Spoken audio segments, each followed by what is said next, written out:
Whitey? Whitey? Looks like there's something wrong with her wing. Oh dear. Oh dear. Oh no. She's got a broken, I think she's got a, yeah, unfortunately. Basically, when you see stuff like this, what'll happen is she'll get more tired, and I think the nerves in her wing are finally giving out. She's quite old. Oh, that's sad. Basically, what will happen is she's either broken it, or the actual nerves themselves are just failing, and she won't be able to fly really. It'll be very tiring for her, and eventually she'll end up somewhere and she won't be able to fly. Someone will probably scoop her up, take her to the animal hospital, and that'll be that for her. They'll put her down. That's right, they'll put her down.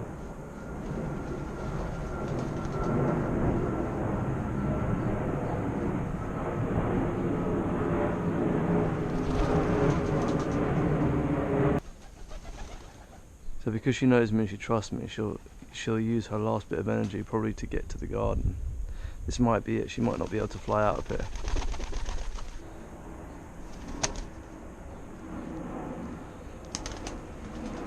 Oh, this is very sad. She's definitely lost weight as well.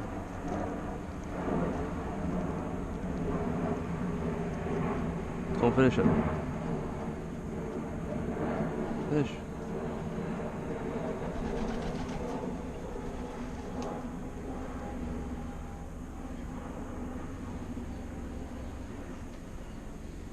Oh, sweetie.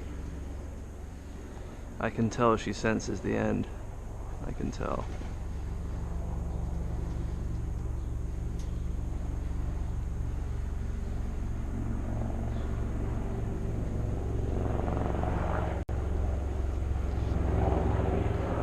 Some more.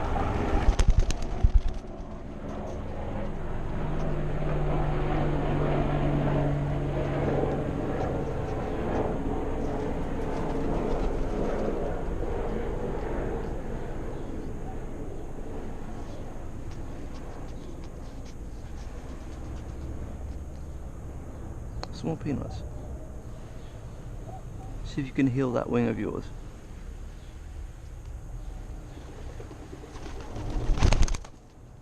Oh.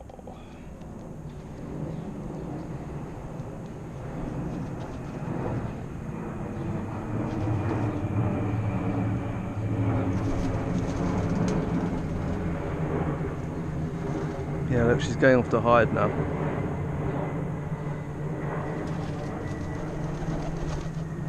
My guess is she won't be able to fly out of here. That's really sad. What I'll do is I'll scoop her up and I'll put her in a box. I'm not going to take her to the animal hospital straight away. I will try and feed her and see if I can get her just better and with some rest.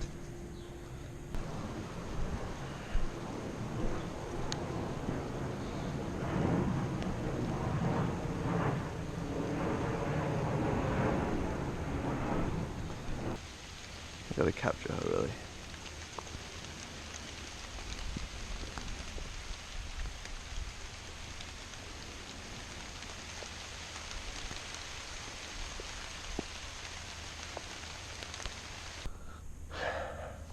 Come on, sweetie.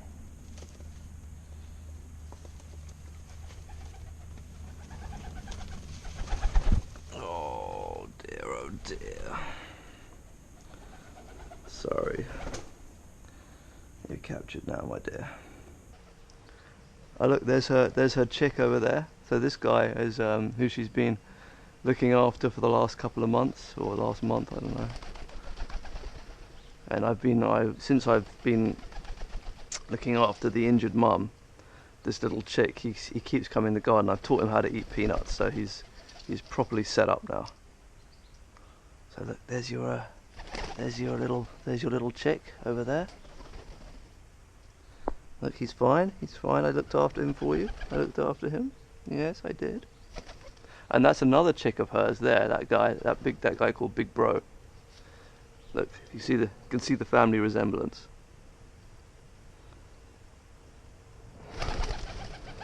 And yeah, he's from last year. But he's quite a character. So I've been looking after all your babies for you.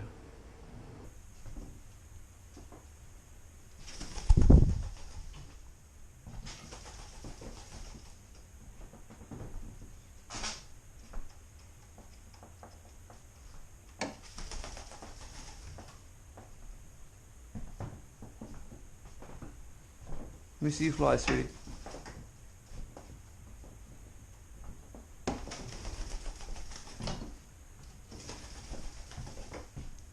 It's rather important only to let them out at night if you're going to exercise them, because even though most of them won't do this, but some will, she may fly into the window if you do it during the day. Or a hypothetical pigeon that has been rescued and you're rehabilitating may choose to fly into the window during the day in a bid for freedom. So you have to be careful of that, because you don't want them to get even more damage than they already are.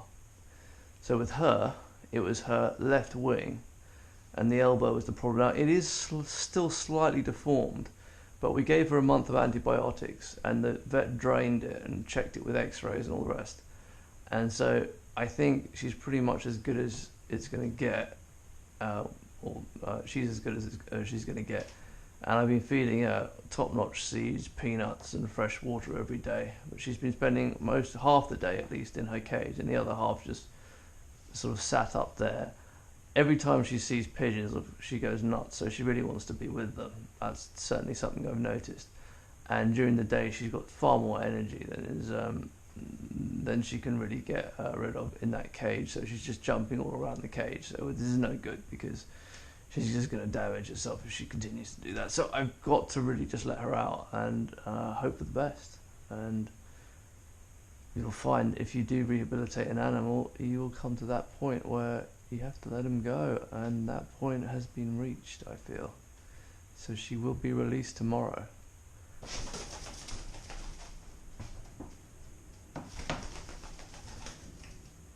But yeah, much stronger.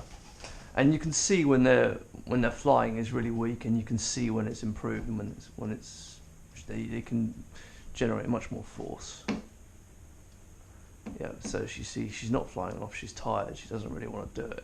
She also, I'm very kind of careful with how I move her along with the stick, so I'm not really nasty with her. I mean, I can pretty much even put it up, she'll just peck it, and she's not scared of it really. She just doesn't like it. She doesn't like to be moved around, she wants to do her own thing, which is fair enough.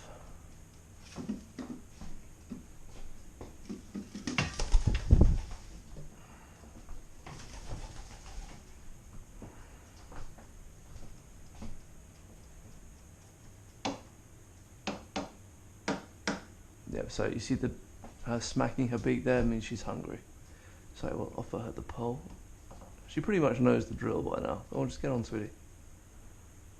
And there it is. So hopefully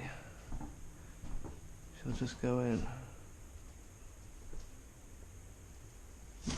Oh no. I know she's tired now, I can tell, but she's yeah. Save it for tomorrow, sweetie. You have to keep up with all your friends. You'll have to keep up, away from the falcons. Don't give it all up. You really need to go in and have a good feed now.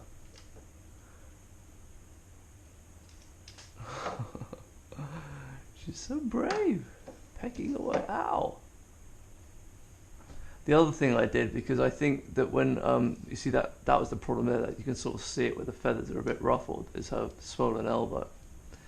And the other thing I did, I shaved her beak down a little bit, because she was getting a bit of an overhang, and I think when she was preening, especially around her her injury, she was, I think, aggravating it, and so I noticed a marked improvement when I shaved her beak down, and so that the beak was just more sort of slightly more gentle, really. Okay, just get on, sweetie, go on.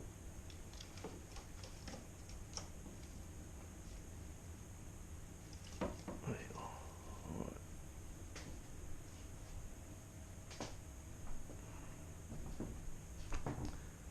Peanuts, peanuts, peanuts. Food, food.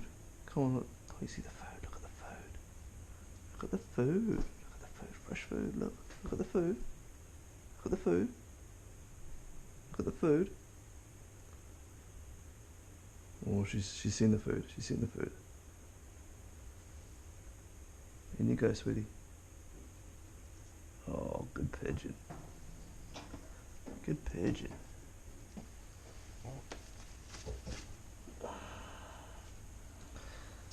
Oh. Oh, sweetie.